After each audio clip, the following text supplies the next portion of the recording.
Coronel Auric, obrigado por ter vindo. Para nós é importantíssimo para a Serpa Diário, estamos fazendo uma espécie de um inventário do governador Paulo Artur, que não é nada favorável a ele, não é? Não é como ele gostaria que fosse esse inventário nosso, mas estamos trazendo o coronel aqui, porque o coronel é uma figura exemplar de um militar. Ele até hoje, ele é celebrado dentro da tropa e ele teve dentro do processo, o processo mais rumoroso do governo do Paulo, que foi o assassinato do juiz Alexandre, não é? Martins. Então, eu gostaria de começar falando o que eu conheço, não é? Um pouco dessa coisa, porque é momento em que se joga uma suspeita sobre o governador de ter sido o mandante do crime, porque tinha parentes envolvidos, etc. e tal. E aí o coronel aparece tentando mostrar o contrário, que ele não tinha nada com isso. Foi uma jogada muito de Rodinei Miranda, que é uma jogada muito conhecida, então secretário de Segurança Pública do governo Paulo Artur. Esse mesmo delegado Rodinei Miranda, como secretário de Segurança, ele requisitou quatro militares que, coincidentemente, eram os maiores matadores da Polícia Militar do Espírito Santo. Isso eu vi de oficiais responsáveis como coronel. Então, coronel, nós queremos ver como é que esse processo rumoroso, como é que o senhor que esteve dentro dele, como é que é isso? Conta para nós. A chegada do delegado federal Rodinei para o Espírito Santo, ela foi precedida de pedidos do governador que todo apoio fosse dado a ele, porque ele iria enfrentar a área mais crítica de governo, até hoje é a área mais crítica, é a segurança pública. Tivemos dois fatos iniciais. Eu cheguei a ceder o meu escritório, que eu estava advogando, não estava envolvido com o governo, ceder o meu escritório para que ele usasse para fazer os convites às pessoas que iriam trabalhar com ele na segurança pública. E logo nesse primeiro momento ocorreram dois fatos que me chamaram a atenção. O delegado que foi convidado por ele para ser o chefe de polícia não aceitou ser o chefe de polícia. E o coronel escolhido para ser o comandante-geral também não aceitou ser comandante-geral. Uma coisa assim que parecia indicar que alguma coisa ruim fosse acontecer. Na verdade, naquele momento, por eu estar há 10 anos afastado da Polícia Militar, eu não tinha conhecimento de que o secretário tinha chegado um pouco antes e tinha levado para trabalhar com ele alguns policiais militares indicados, logicamente, por alguém da Polícia Militar, porque ele não conhecia a Polícia Militar daqui, e essas pessoas eram pessoas respondendo a processos criminais sérios. O conjunto, que era 4, 5, 6, não me recordo, juntos respondiam a 27 processos criminais, entre eles 13 homicídios e 2 torturas.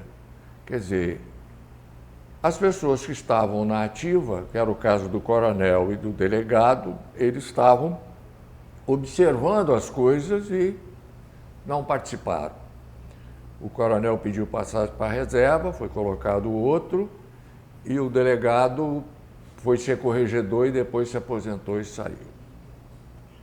Sim, mas E eles ficaram com o Rodinei pelo menos até há pouco tempo. Não, eles ficaram com o Rodinei e logo no primeiro mês de atuação, eles se envolveram em 3 problemas aqui no Estado e esses problemas caíram no colo do comandante da Polícia Militar e em razão desses problemas, que foi a prisão de um policial militar da DINT, da Diretoria de Inteligência, que foi uma ocorrência em que uma pessoa que foi presa por eles foi baleado lá no areal de Vale Encantado, ou seja, uma conduta nada condizente com um governo como o do Paulo Artung, e intimidações feitas às reuniões e associações da própria Polícia Civil, que chegaram a editar no periódicozinho deles que eles estavam aborrecidos pela presença daqueles policiais que eles lá sabiam que eram criminosos, que estavam na ativa, e que essas pessoas estavam indo às reuniões, ao ver deles, com caráter intimidador. O comandante-geral, em razão desses fatos, fez uma comunicação direta ao governador do Estado, relatando os fatos e mostrando quem eram esses policiais. Uma coisa muito séria que eu, a meu ver, meu ponto de vista, o governador não teve sequer tempo de tomar uma providência, porque o governo foi atropelado pelo assassinato do juiz Alexandre, né? E a Polícia Militar, que foi quem prendeu os assassinos, com exceção de um deles, que é o tal do Lombrigão, ela defendeu a tese, a DINT e o comandante-geral, de que tinha sido um assalto seguido de morte, até porque o juiz estava armado, por determinação do secretário, com uma arma da Polícia Militar, que são armas grandes e precisa ter traquejo para operá-las. E houve troca de tiro e o assassinaram. A tese da Polícia Militar e a minha tese é de que não teria havido mando.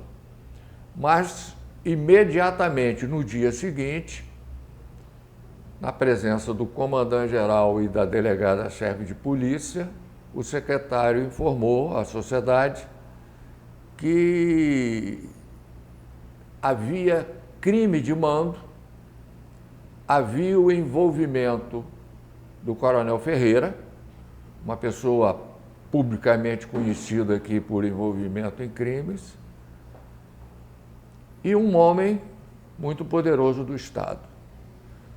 Eu, naquele momento, tomei um susto, porque o Procurador-Geral de Justiça do Estado, à época, pediu ao doutor Toscano, que é um promotor que atuava em Vila Velha, que me entregasse, para eu repassar ao governador,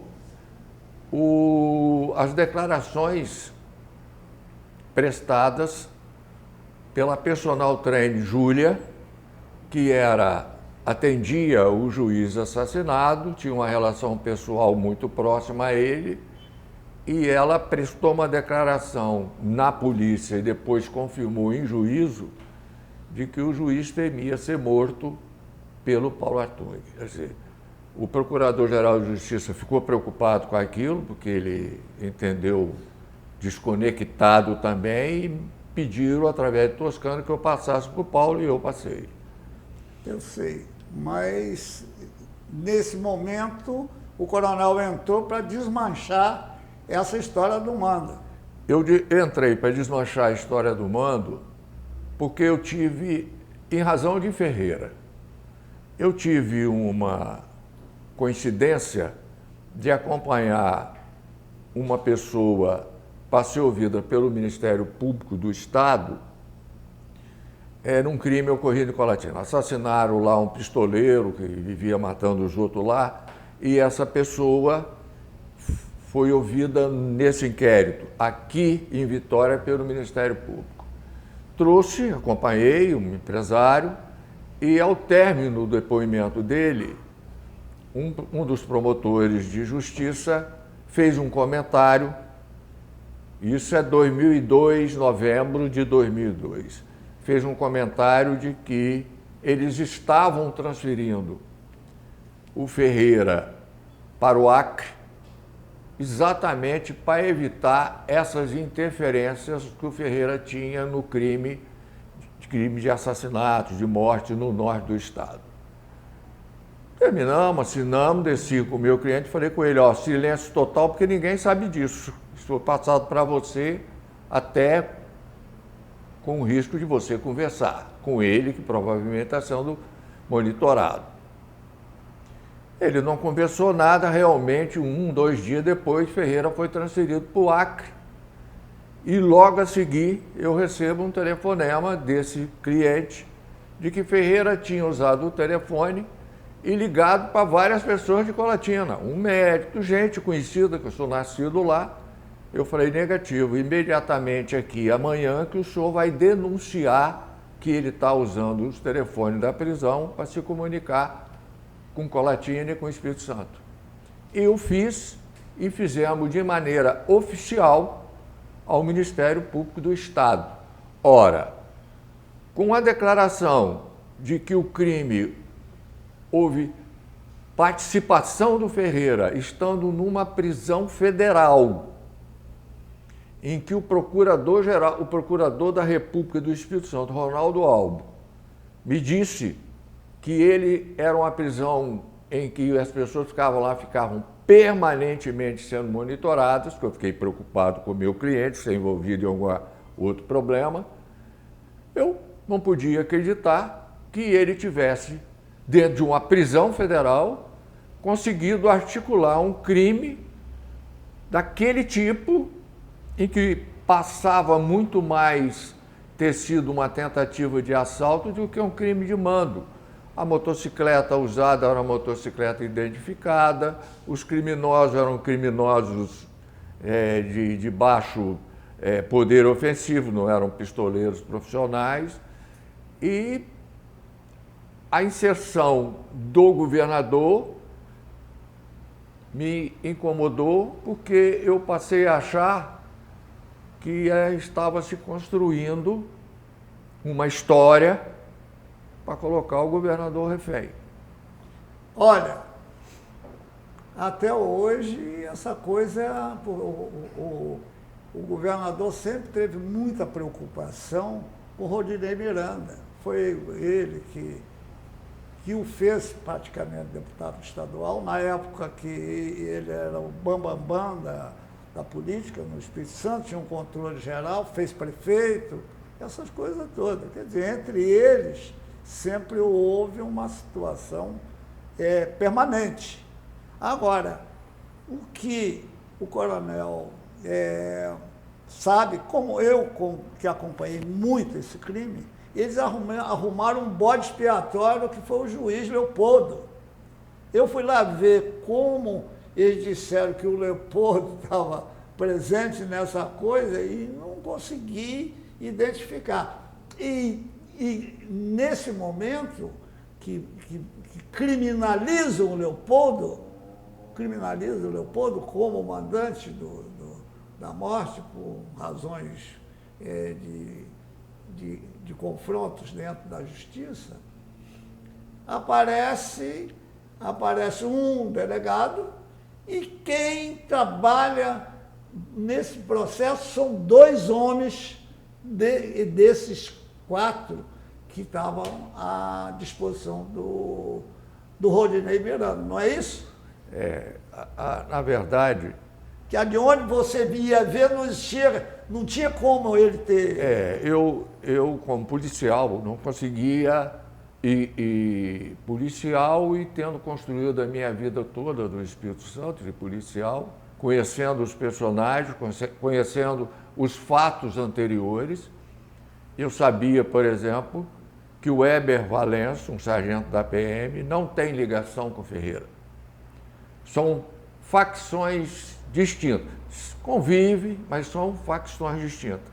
Weber é uma pessoa amiga, próxima de um coronel da Polícia Militar, que é o Herman Silveira, que é uma pessoa digna, inclusive ele é padrinho da filha desse rapaz, e o levou para trabalhar na prefeitura de Vitória, quando ele foi assessor militar do prefeito, que era, coincidentemente, Paulo Antunes. Mas que é primo dele. Exatamente. Aí você veja bem, você traz o Weber no primeiro momento, porque mostraram a fotografia do Weber para a Júlia, e a Júlia, parece, pode ser. Quer dizer, ela estava num momento de muita tensão, né? Assistiu a pessoa de quem ela tinha estima e consideração ser assassinada na frente dela, e ela viu o cara, moreninho, não sei o quê, as pessoas, o brasileirinho é uma pessoa muito comum, que é o caso do Weber.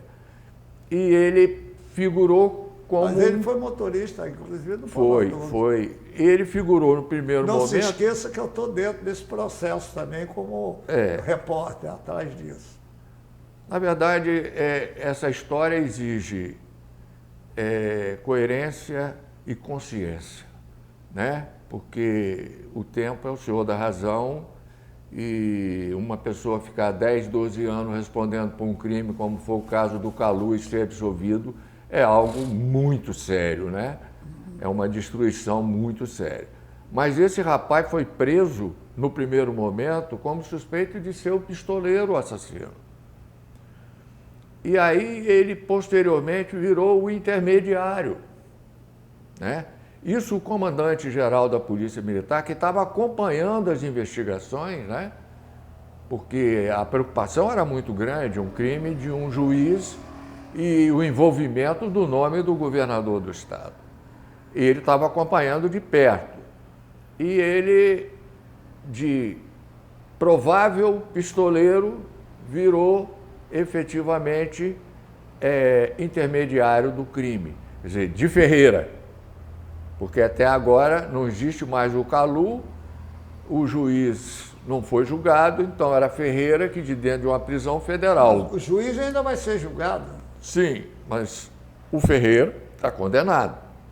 Então o Ferreira, de uma prisão federal, onde não se ouviu o diretor da prisão, que foi isso que eu disse ao advogado deles. Eles me chamaram para ser testemunha, eu falei com ele, olha, eu defendo a tese de não mando, porque o Ferreira estava numa prisão sob controle absoluto. Vocês têm que chamar o delegado-chefe da prisão federal para ele depor aqui como é que essa pessoa conseguiu montar um crime sofisticado desse, sofisticado no sentido de que não passou a sensação de mando e sim de um latrocínio, dentro de uma prisão federal. Quem for, cadê essas ligações? Porque houve a informação de que houve as ligações? Sim, como eu disse, eu mesmo levei ao Ministério Público. E prenderam uma pessoa de Pancas que tinha uma trajetória de vida, que nós estamos aqui no estado, conhecemos bem aquele norte do estado, as dificuldades que aquelas pessoas tinham de morte, de mando, de assassinato, etc. Ele tem uma história de vida em que se matou um monte de gente. Mataram familiares dele, ele matou familiares dos outros. Isso é a história de vida dele. E ele foi preso. Foi preso, ficou mais de 100 dias preso. E depois foi solto, não tinha nenhuma participação nos fatos. Ou seja, a história dos telefonemas de Acre para o Espírito Santo era do conhecimento das autoridades aqui. Mas não se ouviu o principal responsável por elas, que era o delegado-chefe da prisão federal, que tinha que se explicar como é que permitir que um coronel lá preso monta o crime de uma autoridade aqui. Mas esse crime está aí, continua aí, né, coronel? Esse crime continua aí. É uma coisa que é cheio de versões, das mais diferentes versões. O coronel teve dentro dele, não é? O crime teve o seu definidor, a prisão do Lombrigão. Qualquer autoridade, qualquer uma autoridade, seja do Ministério Público, seja da Justiça ou policial que ler a tomada de declarações do Lombrigão feita por um condutor, um cabo da Polícia Militar, afastado do serviço ativo da Polícia Militar por problemas mentais e que posteriormente, após o encerramento da investigação do crime, retornou ao quartel e foi aposentado com todos os direitos por ser portador de deficiência mental. Peraí, coronel, eu estou nessa aí. Ele e mais os outros. Não, mas vamos no termo de declarações do Lombrigão. O termo de declaração é uma narrativa do crime de mando. Lombrigão diz que recebeu um telefonema, ou seja, é um monte de histórias difíceis de serem defendidas ou atacadas, em que o personagem é um criminoso e que o condutor, ou seja, a pessoa que prende e que conta a história, é um desses homens. É um desses homens que estavam na Secretaria de Segurança, respondiam 27 processos criminais, sendo 13 homicídios, 2 torturas, e que depois foram reformados, quer dizer, a expressão lá da Polícia Militar é reformado, mas civilmente se diz aposentados, como portadores de graves deficiências mentais, a ponto de não poder continuar mais trabalhando na Polícia Militar. Mas continuaram com o Rodinei. Bem, alguns deles, 2 continuaram. Isso se comenta, mas eu, graças a Deus, me afastei dessa gente toda. Quanto mais longe, para mim, melhor. O problema é que você construiu indícios, a meu ver. As declarações da personal são verdadeiros, ela é verdadeira, ela ouviu, né? Ela não está inventando, mas o ambiente era assim, de que todo mundo é desonesto, todo mundo é ladrão, que todo mundo é corrupto. A pessoa pode falar o que quiser de mim, quiser de você. Quantas cartas anônimas você tem e quantas eu tenho? Eu tenho um pacote assim, as pessoas não gostam de você, faz uma carta anônima e tenta te destruir. Ele comentou com ela, com certeza, porque senão ela não montaria uma mentira dessa, né? Mas daí o fato do governador estar querendo matar um juiz vai uma distância muito grande. A presença do Weber, ela foi definida porque alguém, nesse contexto, sabia das ligações de Weber com o coronel Herman Silveira e, consequentemente, com Paulo. E aí vem o desfecho da prisão do Lombrigão, aonde é colocado uma pessoa que teria trocado telefonemas com o Lombrigão e foi preso junto e ficou mais de 70 dias na prisão. E ele, incrivelmente, é primo de Herman da Silveira, que é primo do governador do estado. Para mim, esses 3 pontos criavam os indícios para impor o nome do governador como mandante de um crime que, a meu ver, não existiu, que é o crime de mando, né? Quem matou foram os assaltantes. O jornal Século Diário, na época, embora recebesse uma enorme perseguição do Paulo Artung, fez um editorial defendendo que ele não teve a mínima participação nisso. Nós agimos jornalisticamente. Mas, para acabar, estou diante do coronel, que tem toda essa história na PM do Espírito Santo, admirado, respeitado e volta e meia citado pelo seu desempenho. Vamos entrar no final dessa entrevista para dizer, e a anistia agora da PM? Como é que o coronel está vendo esse processo de anistia? Como é que o senhor vê esse processo, enfim, coronel? Só para acabar aqui. Bem, certamente, se eu for candidato a alguma coisa, não vou ter os votos da PM. Eu acho, eu falei isso por um oficial que está envolvido, ele ficou até aborrecido, eu acho que teria que ser federalizado o movimento. a apuração do movimento, com militares federais e a Procuradoria da República. O movimento da Polícia Militar foi o movimento mais grave desses meus 54 anos de vida policial. Nunca tinha visto nada igual. Agora, ele não aconteceu da noite para o dia e nem tem as mulheres como os principais protagonistas disso. Quando eu vou lá no crime do juiz Alexandre e tem 5, 6 policiais militares criminosos sendo, entre aspas, beneficiados com aposentadorias, você não queira acreditar que dentro da corporação isso está passando batido. Não está, né?